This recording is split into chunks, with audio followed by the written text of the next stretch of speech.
What's up guys, welcome to our YouTube channel and a new video. तो भाई आज हम बात करने वाले एक दूसरे शेयर के बारे में। जैसे मैंने आपको बताया कि अशोक लीलैंड और अपोलो टायर दो शेयर हमारे पास मेरे अकाउंट में बहुत लंबे समय के लिए रहे और अभी भी हैं। तो ऐसे ही दो दूसरा शेयर है अपोलो टायर, उसके बारे में बात ना करें तो नाइंसाफ़ी होगी। तो भाई अपोलो टायर्स के बारे में बात करते हैं। अपोलो टायर भी हमारे पास उसी टाइम से है और दोनों ने हमें मिलकर बहुत अच्छे रिटर्न दिए। एक शेयर और है जो मेरे पास उस अकाउंट में उस टाइम था, जो मैं आपको बताना भूल गया। उसका नाम था येस बैंक, और येस बैंक ने मुझे बहुत ज़्यादा लॉस दिया है। मतलब येस बैंक का जो लॉस है उसको मान के 40-25-30 हज़ार रुपये का इन्वेस्टमेंट था मेरा, और 25-30 हज़ार वो तब भी 1,25,000 बना मेरा। 1,30,000 है आज के डेट में। तो मतलब येस बैंक का लॉस हुआ था तब 1,30,000। अगर येस बैंक नहीं गिरता उस टाइम पे, या जब येस बैंक की इतनी बुरी हालत ना होती, तो मेरे इन्वेस्टमेंट और अच्छे होते। But that this is the part and parcel of the game. आप कभी भी नहीं सोच सकते कि आपकी सारी बैट चले। राकेश झुनझुनवाला द ग्रेट भाई साहब की भी सारे बैट नहीं चले, सिर्फ 3-4 उनके छक्के बॉल बैट पे आई हैं। जैसे कि उनकी टाइटन में इन्वेस्टमेंट उनकी बहुत ही बढ़िया साबित हुई, और एक दो इन्वेस्टमेंट उनकी और भी बहुत बढ़िया साबित हुई जिन्होंने उनको मल्टी बैगर रिटर्न दिए। जैसे कि लूपिन एक बहुत अच्छे शेयर रहा उनके लिए। तो ऐसे बहुत सारे शेयर्स हैं और जो कि उनको बहुत अच्छे रिटर्न दिए जिन्होंने। तो सारे आपकी बैट्स कभी नहीं चलते। अब हम बात करने वाले हैं अब दूसरे शेयर के बारे में, अपोलो टायर के बारे में। अपोलो टायर्स में एक बारे में एक बात और बता दूं, जैसे कि आप फॉर एग्जांपल अगर आप चाहते हो, आप ये सोच रहे हो कि ईवी आने वाला है, इलेक्ट्रॉनिक जो इलेक्ट्रिकल कार्स है, इलेक्ट्रिकल बाइक्स है, जो जो रेवोल्यूशन चेंज हो रहा है अब, जो ऑटोमोबाइल का सेक्टर का जो रेवोल्यूशन आएगा, चेंज जो आने वाला है, वो बहुत काफ़ी इनोवेटिव होगा। तो यार हो सकता है कि जो कार्स का जो पूरा देखने का नज़रिया है वो बदल जाए, क्योंकि इनोवेशन तो लगातार हो ही रहा है। तो हो सकता है पूरी जो इकोनॉमी है वो शिफ्ट हो जाए ईवी कार्स पर, ईवी व्हीकल्स पर, because of the rising pollution. उसके वजह से हो सकता है ईवी की तरफ शिफ्ट हो जाए। पर मैं आपको एक चीज़ बता दूं कि ईवी की तरफ भी अगर शिफ्ट हुआ तो एक कुछ शेयर्स हैं जिसके पास ऊपर आप हमेशा रिलाई कर सकते हैं, जैसे कि बैटरी के शेयर्स। क्योंकि चाहे ईवी हो, और चाहे पेट्रोल चाहे गैस, बैटरी तो कार में लगनी ही लगनी है। इनफैक्ट ईवी में और ज़्यादा लगेगी। दूसरी एक बहुत इंटरेस्टिंग चीज़ है कि टायर तो भाई लगेंगे, चाहे ईवी में लगे चाहे इसमें लगे। हो सकता है अब ईवी के हिसाब से टायर्स बनेंगे तो कंपनी के लिए नए ऑर्डर्स मिलेंगे। तो हो सकता है कि टायर जो इंडस्ट्री है वो एक नया रेवोल्यूशन क्रिएट करे, कुछ नए प्लांट्स डाले, नए उसको बहुत नए प्रॉस्पेक्ट्स मिले, नए ऑर्डर्स मिले ईवी कार्स के लिए और ईवी बाइक्स के लिए, टायर डिज़ाइन करने के लिए। तो हो सकता है उनके नेट फ्लोज और उनके हाई प्रॉफिट्स की संभावना बनी रहे। तो आप ऐसे समझो इसको कि आप ये ना सोचो कि, मेरे हिसाब से अगर आप ये नहीं प्रेडिक्ट कर सकते कि मार्केट कहाँ शिफ्ट होगा, ईवी में शिफ्ट होगा कि नहीं होगा, तो आप हमेशा उससे रिलेटेड जो एसेसरीज है, एंसिलरीज है, उन पे हमेशा आप बेट कर सकते हैं। उसमें से जैसे एक हो गया टायर्स के स्टॉक। तो आज हम बात कर रहे हैं अपोलो टायर्स के स्टॉक। अपोलो टायर का स्टॉक का मार्केट कैप है 26,000 करोड़, और इसका जो हाई था वो 485 रुपीज़ का था, 585 का सॉरी। पर अभी रिसेंटली 419 रुपये पे ट्रेड कर रहा है जब मैं वीडियो बना रहा हूँ। स्टॉक का ROCE देख लेता है, रिटर्न ऑन कैपिटल एम्प्लॉयड है 16%। ROE रिटर्न ऑन इक्विटी इसका थोड़ा कम है, 13% रिटर्न ऑन इक्विटी है। पर रिटर्न ऑन कैपिटल एम्प्लॉयड मतलब कि बिजनेस से तो पैसा फिर भी ठीक ठाक कमा ले रहे हैं।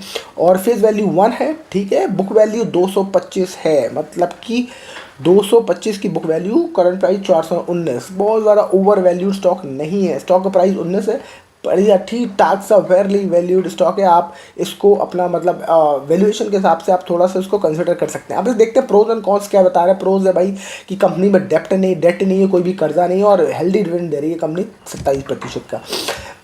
कॉन्स जो हैं वो हैं, कंपनी है delivered a poor sales growth of 7.66% over last 5 years.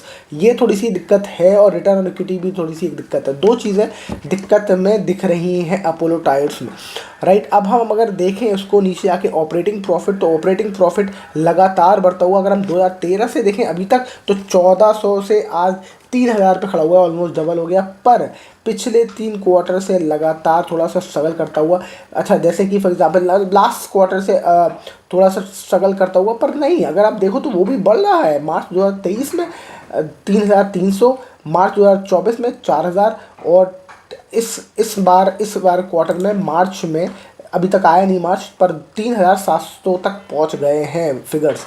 यानी कि अगर 4000 भी टच कर गए तो थोड़ा सा ऊपर नीचे थोड़ा सा स्ट्रगल कर रहा है ऑपरेटिंग प्रॉफिट को बढ़ाने के लिए, पर वहीं घूम रहा है। मतलब कि अभी तो थोड़ा सा आप देख ही रहोगे, थोड़ी सी मार्केट में स्टैग्नेशन है, इसकी वजह से स्टॉक स्ट्रगल कर सकता है प्राइस बेसिकली, राइट। अब हम शेयर होल्डिंग पैटर्न और देख लेते हैं। बस इसमें सबसे बड़ी बुरी बात मुझे लगती है कि शेयर होल्डिंग पैटर्न में प्रमोटर के पास पैसा नहीं है, मतलब शेयर नहीं है। 37% का प्रमोटर के पास स्टेक है, जबकि एफ आई आई इसकी 14% होगा। एफ आई आई ने अपना माल कम कर दिया भाई, पहले 19% था, जून में तकरीबन इनका बढ़ के आया है 23% और अब हो गया है फिर से 14%। मतलब कि एफ आई लगातार माल बेच रहे हैं, इसमें डी आई उठा रहे होंगे माल। देखो बिल्कुल सही बात है, मतलब कि डोमेस्टिक इंस्टीट्यूशनल इन्वेस्टर्स बढ़ा रहे हैं माल, 18% से लेके 26% तक पहुंच गए हैं। तो पिछले जो क्वार्टर में जो डी आई एफ आई ने माल बेचा है वो डी आई आईज ने उठाया है, फिर ठीक है। अगर पब्लिक उठाती तो मुझे थोड़ा टेंशन नहीं लगती, पर गवर्नमेंट के स्टेक्स बड़े न्यूट्रल है 1.57% का, और पब्लिक जो है वो उठा रही है 23% का शेयर होल्डर होल्डिंग पैटर्न में, मतलब उसका कंट्रीब्यूशन। अब देखो पब्लिक का 23% था मार्च 2022 में, अभी पहुंच रहा है 20%।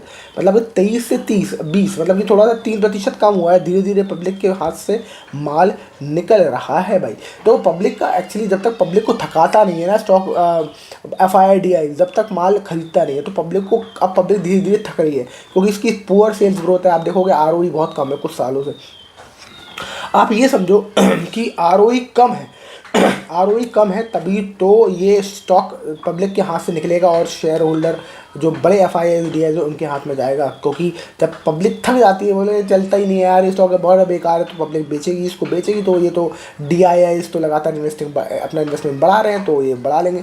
अब बात करें हम कुछ ये नॉर्मली कि क्या करना चाहिए अपोलो टायर जैसे शेयर में। देखो मुझे लगता है कि अपोलो टायर्स का अगर आप देखें पिछले 3 साल का रिकॉर्ड, तो 3 साल में काफ़ी थोड़ा सा 2022 से तो भागा है, पर आप देखो तो ये हमें दिख रहा है मार्च 2024, मतलब 1 साल, पिछले 1 साल से तकरीबन शेयर वहीं घूमता हुआ, उसी रेंज में घूमता हुआ 500-400 के आसपास, और अब ये नीचे गिर के 426 आ गया है थोड़ा सा। तो मुझे लगता है कि अब यहाँ से एक नया हाई बनाने के लिए हो सकता है ये अपना को तैयार कर रहा हो। थोड़ा सा पब्लिक और हाथ खोलेगी, अपना पब्लिक शेयर और अपना खाली करेगी, तो डी आई के पास शेयर और चला जाएगा और फिर ये एक नई उड़ान के लिए तैयार हो सकता है। याद रखिए आप कि जब भी पब्लिक के पास शेयर होल्डिंग पैटर्न में शेयर होल्ड ज़्यादा होता है तो पब्लिक रोज शेयर भागता नहीं है, इसलिए 20% बहुत ज़्यादा पब्लिक के हाथ में नहीं है। तो अभी भी मुझे सही लगता है ये शेयर इन्वेस्टमेंट के हिसाब से, और मुझे लगता है कि इसमें अगर हम लॉन्ग टर्म का एक हम व्यू बनाएं तो ये मेरे लिए शेयर मुझे इंटरेस्टिंग लगता है बॉस। और एक और देखो बॉस, अगर आप देखो आपकी हर जगह तो आपको कौन से टायर्स के बैनर दिखते हैं सबसे ज़्यादा? Apollo tyre, right.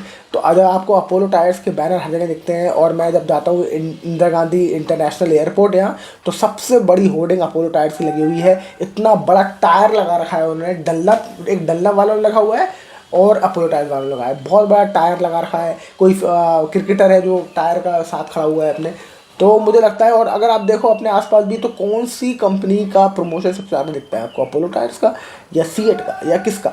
तो उस हिसाब से भी आप देख सकते हो कि अपोलो टायर्स अगर अपना प्रेजेंस टियर 2 टियर 3 सिटीज़ में बढ़ा रहा है, जो कि मैं देख के आया था अभी रिसेंटली झांसी में कि अपोलो टायर्स का काम अच्छा है, झांसी में अच्छी पकड़ है।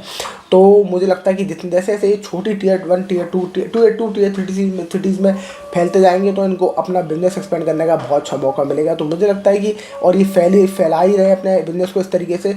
तो प्रमोटर होल्डिंग हालांकि कम है, पर प्रमोटर होल्डिंग के बाद अगर पब्लिक के पास होल्डिंग जाती है तो मैं थोड़ा डरता, पर अगर ये एफ आई और डी आई के पास जा रही है तो मुझे इसमें डर नहीं लग रहा। मुझे लग रहा है ठीक है, एक अच्छी अपॉर्चुनिटी हो सकती है, एक बेट प्ले कर सकते हो आप इसमें भी। पर जो भी करिए अपना सोच समझ के करिए, अपने एक्सपीरियंस के हिसाब से करिए, अपने डिसीजन अपने खुद लीजिए और अपनी रिस्पॉन्सिबिलिटी भी खुद ही लीजिए। मेरा काम है आपको सिर्फ बता देना कि एक अपोलो टायर का शेयर हो सकता है एक अच्छा मल्टी बैगर। अगर आपको लगता है तो उसको देखें, उसको एनालाइज करें, इस पर रिसर्च करें और फिर अपना डिसीजन जरूर बनाएं। That's it for this video. I hope you enjoy the video. If you like share and subscribe and we will see you in the next video. Thank you so much for watching. Bye bye.